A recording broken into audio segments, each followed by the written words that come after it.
Olá a todos, eu sou Pedro Machado, cientista aqui no Fermilab, e hoje eu vou falar sobre um artigo que eu publiquei com a professora Renata Zucanovic Funchal e o professor Henrico Bertuzzo da Universidade de São Paulo.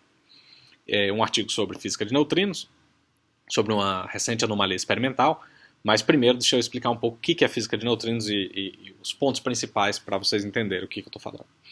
Então, neutrinos são partículas elementares, eles não têm carga elétrica, eles não têm cor, né? Eles não interagem via força forte, eles só interagem via força fraca. E talvez a característica mais peculiar dos neutrinos seja o fenômeno de oscilação. O que é o fenômeno de oscilação?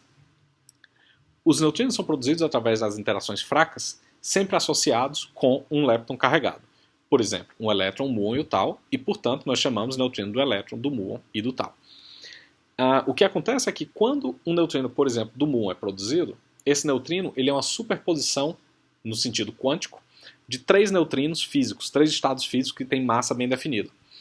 E no final das contas, quando você deixa esse neutrino do muon propagar, você deixa ele viajar a uma certa distância, ele muda, ele oscila para um outro tipo de neutrino, por exemplo, o neutrino do elétron e o neutrino do tal. Então, por exemplo, aqui no Fermilab a gente tem experimentos que medem, que produzem feixes de neutrinos do muon, predominantemente neutrinos do muon, e detectam esses neutrinos a 800 km em Minnesota,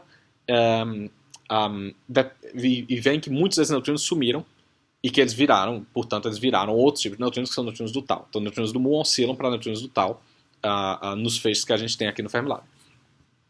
Para que exista oscilação de neutrinos, para que esse fenômeno ocorra, nós precisamos de duas coisas. Primeiro, você precisa dessa superposição, que tecnicamente a gente chama de ângulos de mistura.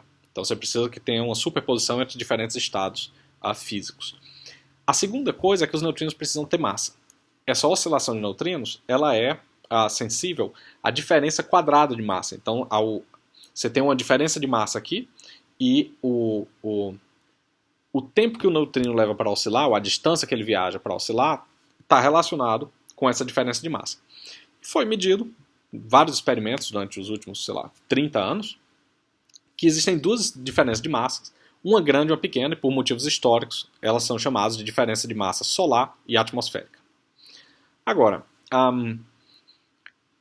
existem experimentos, como o experimento aqui no Fermilab Mini-Boone, que é o experimento que a gente está interessado, que mediram, com um feixe de neutrinos do muon, mediram o excesso de neutrinos do elétron nesse feixe. E o problema é que as oscilações do modelo padrão, dos três neutrinos do modelo padrão, não podem explicar essa transição de neutrinos do muon para neutrinos do elétron, porque a distância viajada por esses neutrinos é muito curta. Então o que acontece é que esse resultado experimental, que ninguém consegue explicar de forma satisfatória, ele é chamado de uma anomalia experimental. A nossa proposta para explicar essa anomalia é de relacionar o mecanismo de massa de neutrinos com essa anomalia observada no experimento Mini-Boone.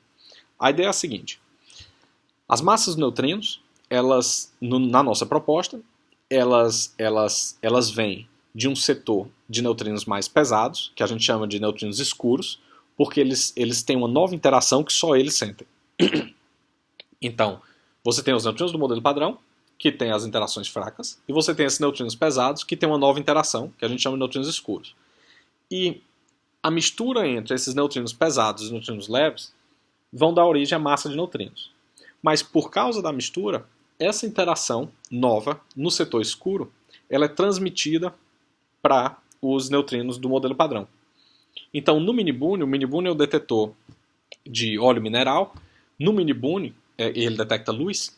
No Mini-Boone, o que acontece é que o neutrino vem do feixe, ele interage com o núcleo de carbono, ou com o próton, ele produz um desses neutrinos pesados, um neutrino escuro, e esse neutrino escuro ele decai para neutrino leve, que vai embora do detetor, você não detecta, você não vê, não deixa nenhuma energia, nenhum traço no detetor, e um bóson de calibre, né, um bóson vetorial, uma nova interação, junto desse neutrino. Então o neutrino pesado vem, decai para um neutrino leve e um bóson de calibre novo.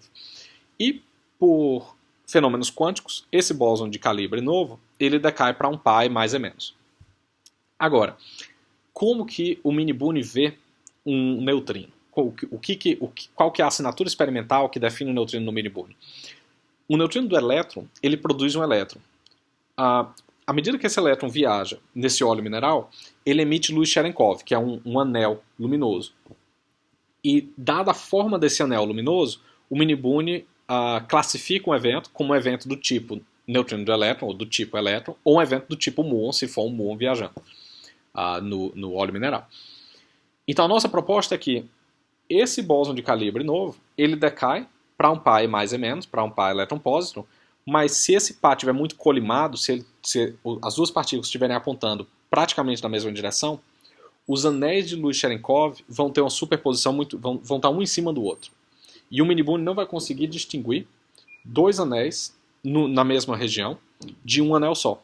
Então, erroneamente, eles classificariam esses eventos como eventos tipo elétron. E isso daria origem à anomalia que foi observada no mini-boone. No nosso modelo, a gente consegue explicar tanto a forma do espectro de energia desses eventos, desse excesso de eventos, como a distribuição angular desse excesso de eventos, que não é tão fácil de explicar. E a parte mais interessante, na minha opinião, é que isso dá uma nova conexão entre um modelo que gera as massas de neutrinos com anomalias experimentais observadas a baixas energias em experimentos aqui no Fermilab.